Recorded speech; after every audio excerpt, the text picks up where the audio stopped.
This story is titled, Step Mom and Dad Went on Vacation with Their Daughter, Leaving Me Alone and Laughing at Me. You are nothing but a freeloader living in our house like you own the place. So I made sure they didn't come back into my house. Hey everyone, before we jump into today's video, I need your help. We've noticed the channel is losing some traction, and subscribing is one of the best ways you can support us. It's quick, free, and it helps us keep bringing you awesome content. Your support means the world. Let's keep this channel growing together. Thanks so much. Now let's start the video. Hi Reddit. I need to get this off my chest because even months later, I'm still unpacking everything that happened. I'll try not to ramble, but it's a story that started years ago, and I honestly didn't see any of it coming until it hit me like a train. My name's Ellie, and I'm 22 years old. What I'm about to tell you isn't some made-up family drama. It's my life, and I promise, I never thought I'd find myself posting something like this here. But hey, life's funny like that. To really understand the chaos that went down, you need to know a bit of my backstory. My mom, Sarah, was the strongest woman I knew. She was a planner, down to the tiniest details of life. She worked as a senior accountant and was the kind of person who had everything neatly filed and sorted. Receipts, life insurance policies, you name it. She even wrote out a whole will years before she got sick. I used to think it was a little weird, but I get it now. She always said, I want to make sure you're okay no matter what. Mom passed away from intestinal cancer when I was 18. I don't know if any of you have dealt with something like that, but watching someone you love slowly deteriorate is devastating. She fought so hard for 4 years though, and never once complained. She quit her job to focus on treatment, and somehow, through everything, she kept planning, making sure all the paperwork for the house, finances, and my future were solid. Before she passed, she sat me down and said, Ellie, this house is yours now. It's your home, and I want you to keep it. Promise me you'll always take care of it. I was so young at the time, just weeks away from starting college. I barely understood how any of it worked, but I knew one thing. That house was the last piece of her. My mom bought it before she even met my dad. She worked her butt off for it, paid off the mortgage, and built a beautiful life for us there. She made sure it would go to me, no one else. Here's where my dad comes into the picture. My parents divorced when I was 9. There was no big dramatic fallout, no custody battle, no fights over property. My dad just left. He met someone else, Diane, and decided he wanted a new life with her. He remarried pretty quickly and had my half-sister Maya. To be fair, Dad did one thing right. He paid for my college up front by putting money into a separate account. That was his version of child support, I guess. I wasn't angry back then. I just sort of accepted that I wasn't part of his new family anymore. I'd visit them sometimes during the holidays. Diane was never outright mean to me, but it was obvious she didn't really see me as family. She'd do that thing where she'd invite me for dinner, but act like she hoped I'd say no. Ellie, you're welcome to join us for dinner, she'd say in this overly cheerful voice while stirring a pot of something. It felt so forced that it made my skin crawl. Dad, meanwhile, was always working to provide for his family, his new family.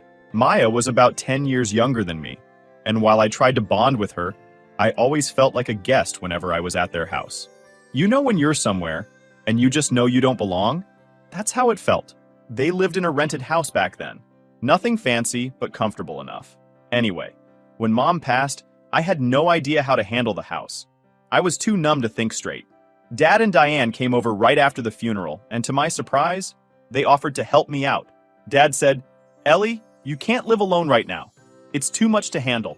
Let us stay here for the summer, and we'll help take care of everything while you figure things out. I didn't argue. I was a mess. I'd just lost my mom, my anchor, and the thought of being alone in that big, quiet house scared me.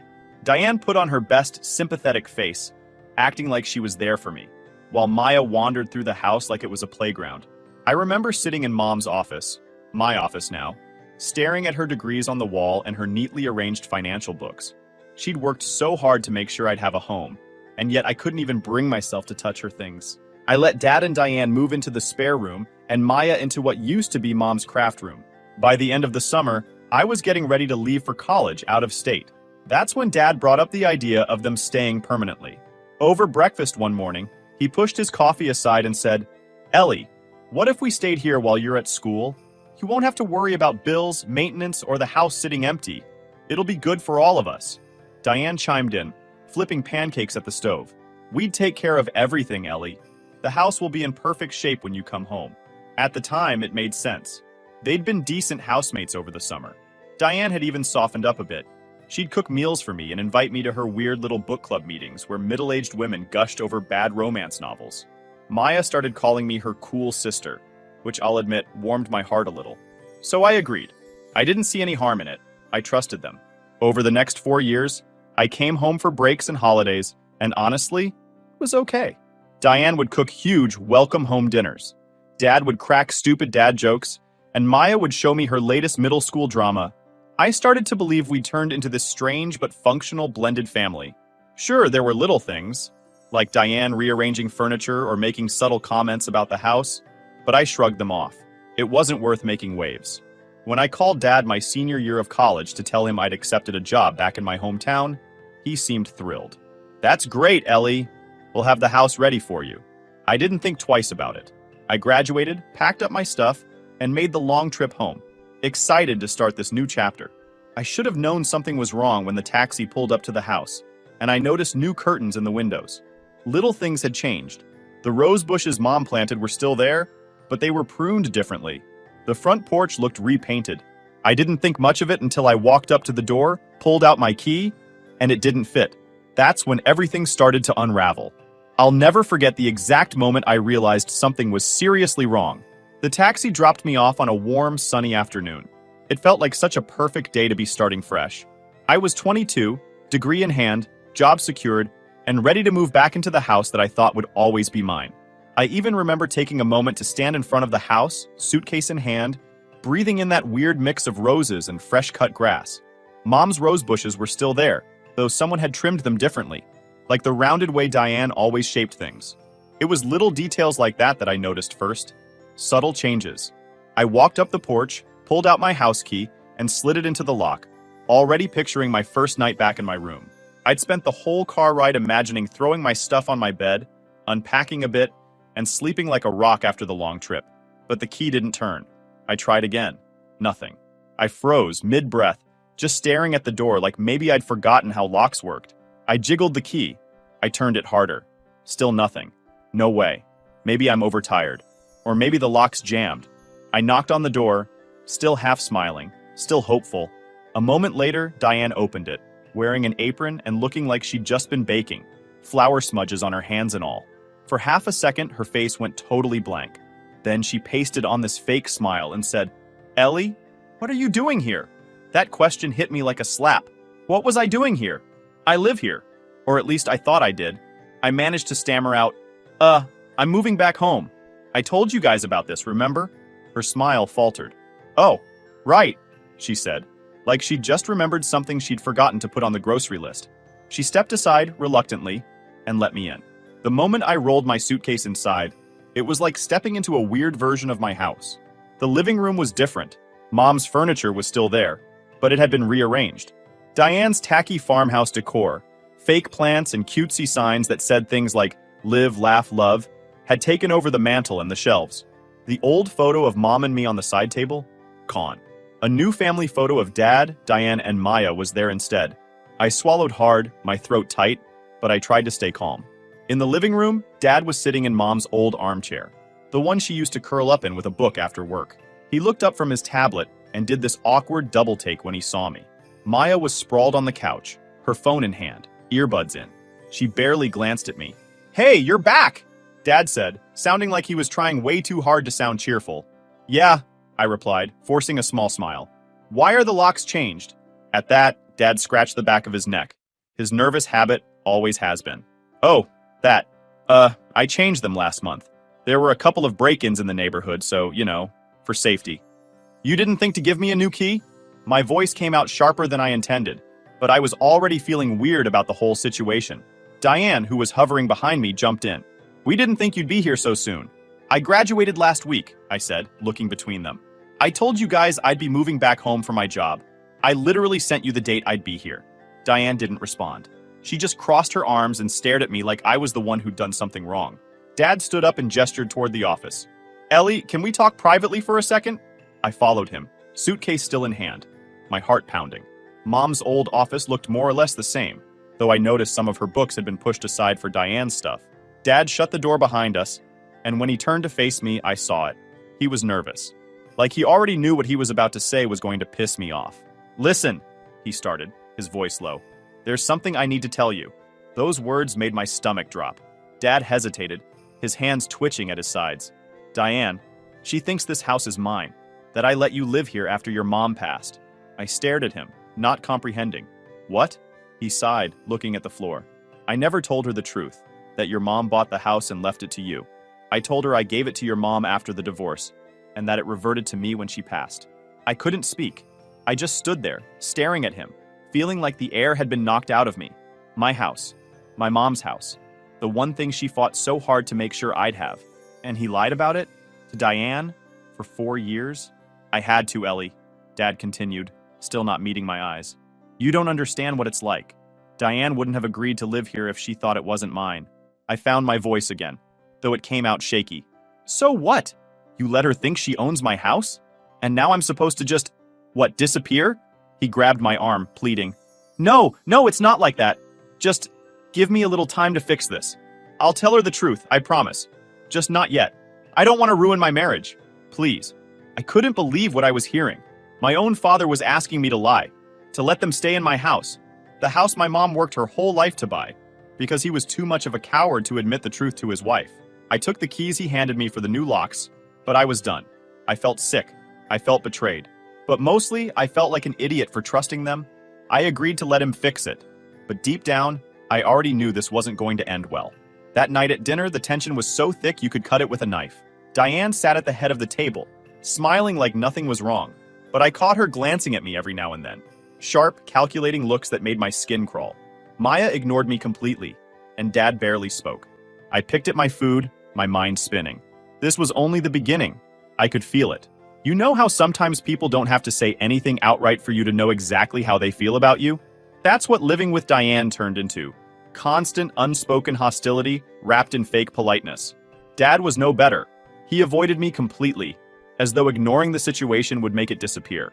It was as if I'd walked into someone else's house and had overstayed my welcome, except it was my house. The first few days were awkward but tolerable. I spent most of my time in my room unpacking my stuff, catching up with old friends over texts, and trying to process everything Dad had told me. The tension wasn't as bad at first, more like that quiet kind where you can feel people watching you. Diane would pop into the kitchen while I was making coffee and make passive remarks like, "Oh, you're up early. You must be on a college schedule still." Or, "Are you cooking for yourself tonight? I didn't realize you'd be eating in." The thing is, she wasn't yelling, but every comment carried an undertone that screamed, "You don't belong here." Then things escalated, fast.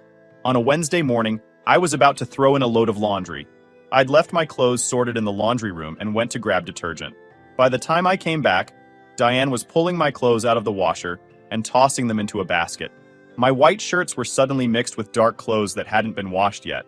I froze and just watched her for a second. "Oh," she said, like she'd only just noticed me. "I thought this was Maya's basket. You really should label your stuff. They were sorted," I said flatly. "And Maya doesn't do her own laundry, does she?" Her smile was razor thin. "Well, I can't keep track of everyone's messes around here." She picked up her cup of tea and walked out, leaving my clothes in a crumpled pile. I knew what she was doing. She wanted me to react, to cause a scene, but I wasn't going to give her the satisfaction. That night at dinner, she made just enough food for 3 people. I didn't realize until I came to the table and saw 3 plates set. One for her, one for Dad, and one for Maya. She looked up at me and said, "Oh, Ellie, I thought you were eating out tonight." "You didn't say anything." "I live here," I said, trying to keep my voice calm. "You didn't ask." She shrugged and smiled, a fake sweetness to it. "Well, there's bread in the pantry if you're hungry." I sat there for a second, considering walking out or even flipping out on her. But instead, I just grabbed my coat and left. I couldn't stand sitting across from them another second. I ended up at the local diner, eating a sandwich alone and texting one of my old friends from high school. "Please tell me you're free tomorrow. I need to get out of the house," I wrote. The next day, I reconnected with my friend Emily. She still lived nearby, and when I told her about the situation, she gave me that wide-eyed look you give someone when you can't believe what you're hearing. "Wait, they're living in your house? Acting like you're the guest? Ellie, what the hell?" "I don't know what to do," I admitted. "Dad's too much of a coward to tell Diane the truth, and she's trying to make my life miserable. I feel like I'm losing my mind." We spent the afternoon hanging out, catching up on life, and for a few hours, I almost felt like myself again. Emily even joked, "If she keeps pushing, I'll come over and put her in her place for you." It made me laugh, but when I got home, the dread came rushing back. The house was dark and silent. I flicked on the hallway light and noticed something odd. My shoes, which I'd left neatly by the door, had been moved into the coat closet. It was a small thing, but it sent a clear message.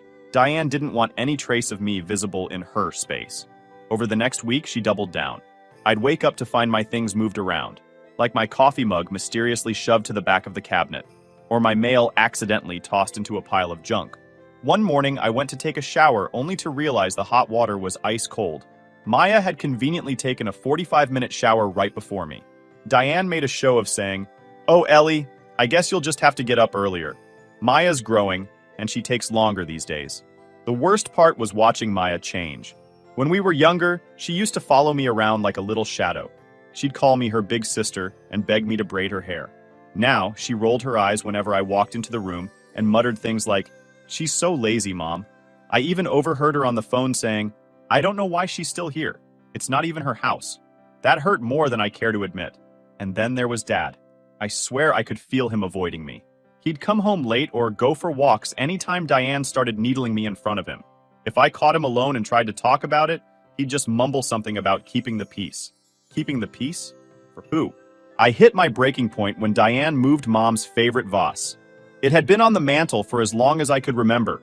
This beautiful ceramic vase with blue flowers painted on it. One day I came home and found it shoved onto a random shelf in the corner, almost hidden. In its place was one of Diane's tacky rustic pieces, an ugly wooden sign that said, "Home Sweet Home." I asked her about it directly. "Why did you move the vase?" "Oh," she said, not even looking up from her tablet. "I just thought it didn't match the new style I'm going for in here. I'm sure you understand." I didn't reply, but I felt something snap inside me. That vase was more than just decor. It was a piece of my mom, a memory of her, and Diane had no right to touch it. That night, I started packing up Diane's things in my head. I wasn't ready to act yet, but I knew I couldn't keep living like this. By the time Saturday morning rolled around, I felt like I was living in someone else's house, an unwelcome guest in my own home. The hostility from Diane had grown so thick that even walking into the kitchen felt like stepping into enemy territory. I avoided being in the common spaces when she or Maya were around, just to keep my sanity. That morning, though, something was off. I woke up to silence. Total silence. No sound of Diane in the kitchen banging pots, no Maya blasting pop music from her room, and no Dad watching the morning news on TV. It was eerie. At first, I thought maybe they'd just gone out for breakfast or something, but the house felt abandoned. It was too clean. The kitchen counters were spotless, the dining table was empty, and even the shoes that were always cluttered near the front door were gone. I stood there barefoot, still in my pajamas, my stomach sinking. I checked my phone. Nothing. No texts, no missed calls. I tried calling Dad first. Straight to voicemail. That's weird. I tried him again. Same result. By this point, I felt like something wasn't right. Maybe it was paranoia after weeks of tension with Diane, but I couldn't shake the feeling that this wasn't just a regular Saturday morning. Finally, I dialed Diane. I was about to hang up after the fourth ring when she picked up. Her voice was sharp. "What do you want?" Her tone caught me completely off guard. I just wanted to know where everyone is. I woke up and the house is empty." She laughed. Not a normal laugh. A mean, ugly sound that made my skin crawl. "Oh, didn't we tell you? We're in the Maldives. You know, sunny beaches, luxury resorts, the whole deal." I blinked, gripping the phone tighter. "What? The Maldives? First-class flights and everything," she added with mock cheer. "We didn't mention it because, frankly, we didn't want you tagging along. You're not exactly in the position to pay your way, are you?" My stomach dropped. "What are you talking about?" That's when she dropped the act completely. "I'm talking about you living in our house like some entitled brat," she spat. "Your father might be too soft to say it, but I'm not. You're a freeloader, Ellie. You've been mooching off us long enough. Do you know how embarrassing it is to have a grown woman squatting in our house while we're paying all the bills?" I could barely breathe. My hands were shaking, and I sank into one of the kitchen chairs, my legs too weak to hold me up. "It's not your house," I managed to choke out. "It's my house." She ignored me. "We're done, Ellie. When we get back, I want you gone. I don't care where you go. Sleep on a park bench for all I care.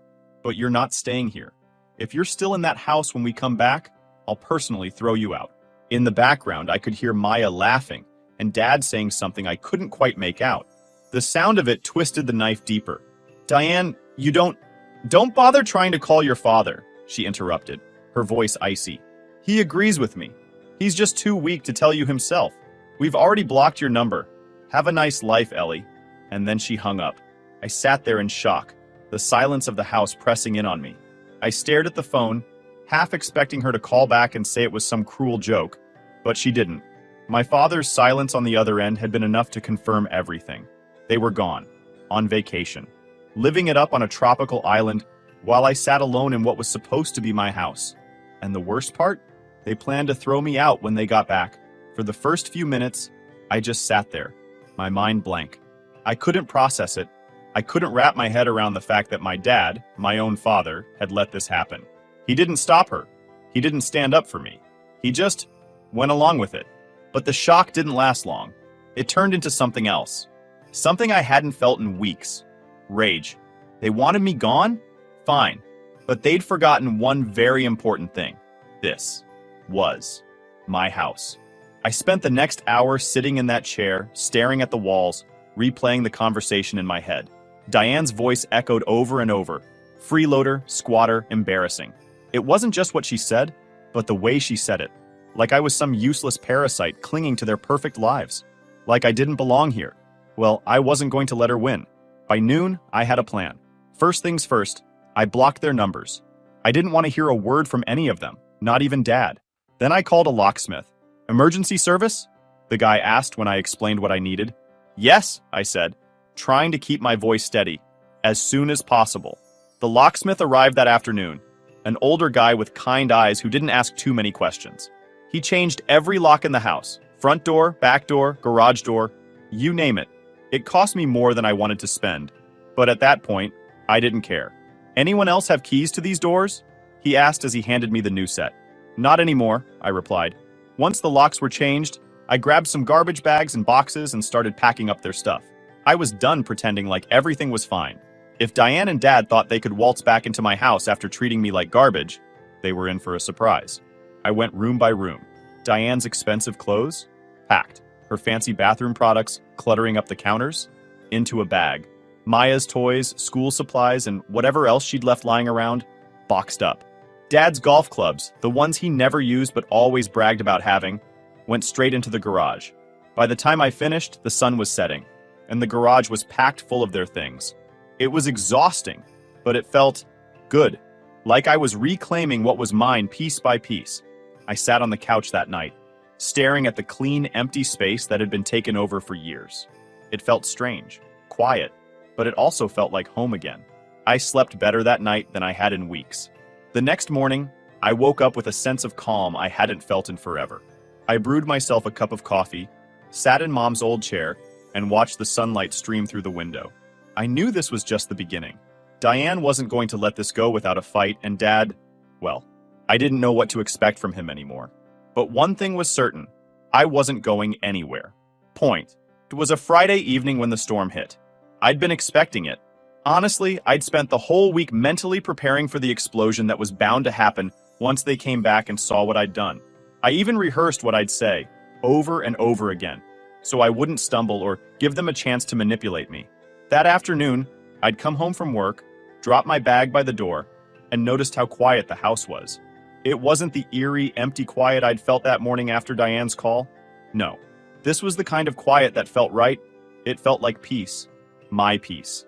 I had just sat down with my laptop to catch up on some emails when I heard the car pull into the driveway. The sound of tires crunching on gravel made my stomach twist, but I forced myself to stay calm.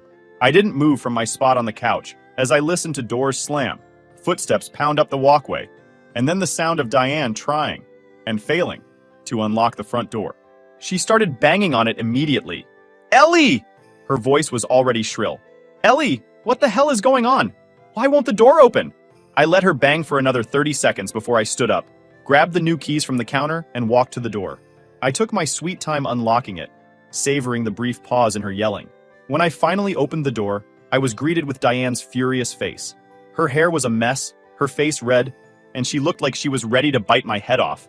Behind her, Dad stood stiff and awkward, looking anywhere but at me, and Maya was hanging back near the car, her arms crossed and scowling. "What did you do?"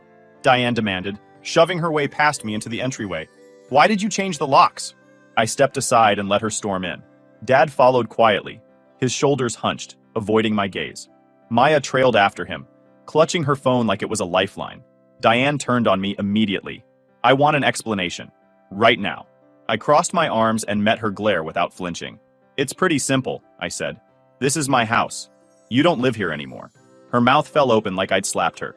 "Your house?" "Yes, my house. The house my mom bought, the house she left to me, the one you've been living in under a lie for the last 4 years." For a split second, the room went silent. Diane looked at Dad, her face full of confusion and growing anger. "What is she talking about?" Dad didn't answer. He just stood there, frozen. I turned to him, my voice sharp. "Tell her, Dad. Tell her the truth." Diane spun to face him. "What truth? What is she saying?" Dad mumbled something I couldn't hear. His voice was so quiet, I thought he might have been choking on his own guilt. "Speak up," Diane snapped. "What is she talking about, Richard?" Dad finally looked up, his face pale. "It's true," he said, his voice weak. "The house. It's not mine. It never was. Sarah bought it before we were married. She left it to Ellie, in her will." For a second, Diane just stared at him, blinking as though she couldn't process the words. Then her face turned a deep shade of red. "You lied to me?" Dad flinched, like she'd struck him. "I didn't mean... You told me this was your house!" she shrieked. "You said you let Ellie stay here out of the goodness of your heart. Do you have any idea how stupid this makes me look?" Her voice was loud enough that I was sure the neighbors could hear, but I didn't care. Let her scream. Let her throw her tantrum. I'd spent weeks feeling like a stranger in my own home. She could deal with a little reality. Diane turned back to me, her eyes blazing. "You ungrateful little brat. After everything we've done for you?" I cut her off. "Everything you've done for me? Like what? Trying to erase my mom from this house? Calling me a freeloader? Planning to throw me out? That's not helping, Diane." She opened her mouth to argue, but I wasn't finished. "Your stuff is in the garage. Take it and leave." At that, Maya finally spoke up. "Mom, let's just go." Her voice was quiet, and for the first time, I saw something other than anger in her expression. Embarrassment, maybe. She looked at me for half a second before turning away again. Diane ignored her. "We are not leaving," she snarled. "This is our home, too." "No, it's not," I said, my voice steady. "It's mine, and I want you out." Dad finally stepped forward, looking like he wanted to fix everything with a single sentence. "Ellie, please," he said, his voice trembling. "We don't have anywhere to go right now. Just give us a few weeks." I held up my hand. "No." His face crumbled. "Please, sweetheart. I know I messed up, but we're family. Family doesn't treat each other like this," I shot back. "You let this happen. You let Diane think this was her house. You let her treat me like garbage. And you stood there and said nothing." Dad had nothing to say to that. He just looked down at the floor like a scolded child. Diane, on the other hand, wasn't ready to give up. "You're a selfish little girl," she spat. "You think you're so high and mighty because of this house? You wouldn't even have it if it weren't for your father." I laughed bitterly. "My father had nothing to do with this house. Mom bought it with her own money before you or him were even part of the picture. She made sure it would be mine because she knew I couldn't count on him." That shut her up. I turned back to Dad. "You can take your stuff and leave. I'm done with this." For a moment, nobody moved. Diane stared at me like she wanted to lunge at me, but Dad finally nodded. His shoulders slumped in defeat. "Fine," he whispered. It took them about an hour to load their things into the car. Diane didn't stop muttering under her breath the entire time, calling me names, swearing about how ungrateful I was. Dad just looked hollow. Maya stayed quiet, helping carry things without a word.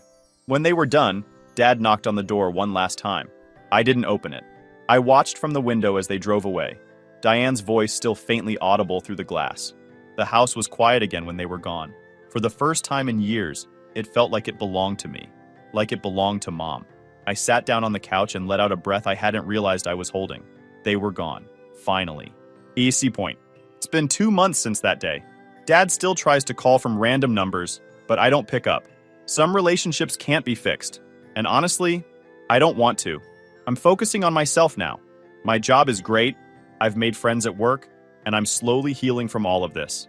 I planted new roses in Mom's garden, ones she would have loved, and I'm finally at peace here. To anyone reading this who's dealing with toxic family, sometimes you have to let go. You don't owe anyone your peace, especially not people who take advantage of you. Mom made sure I'd always have a home, and now I'm making sure I honor her by living in it the way she intended.